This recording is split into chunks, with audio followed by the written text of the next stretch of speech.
Hi friends, இது SBS Royal Enfield Pondicherry. நம்ம இதில் இருக்க வண்டி என்னன்னு பார்த்தீங்கன்னா ஹிமாலயனுக்கு என்ன கம்ப்ளைண்ட் பார்த்தீங்கன்னா கிளச்சு பார்த்து ஆக்சுவலாக உள்ளே உடச்சிருக்கு. கஸ்டமர் வந்து கீர் போட முடியல, வண்டி மூவ் ஆகலை அப்படின்னு சொன்னாங்க. நாங்களும் வண்டி எடுத்து வந்து பார்த்தோம். பாருங்கள், ஃபுல்லாகவே உடச்சிட்டு அப்படியே உள்ளேயே தூளாக கொட்டிட்டு கிடக்குது.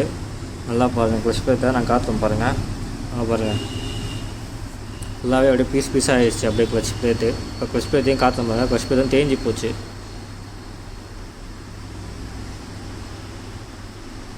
உங்களுக்கு இதில் தெரியுதான்னா எனக்கு தெரியல, நான் காட்டுறேன் பாருங்கள். கிளச் பிளேட் ஃபுல்லாகவே தேஞ்சு போச்சு. நம்ம இது புது கிளச் தான் போகணும். புது கிளச் வந்து 3200 வருது. அந்த ஃபுல் செட்டே அப்படியே வருது. நம்ம வாங்கி தான் வச்சுருக்கோம் பாருங்கள். இப்போ நம்ம அதை தான் இது பண்ண போகிறோம் பாருங்கள். புது கிளச் பிளேட்டு ஓப்பன் பண்ணி எடுத்து வெளியே காட்டுறோம் பாருங்கள். ஃபுல் செட்டாகவே அப்படியே நம்ம வாங்கியாச்சு.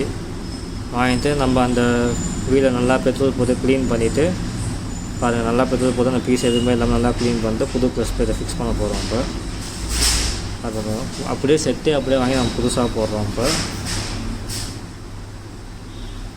ஃபிக்ஸ் பண்ணியாச்சா?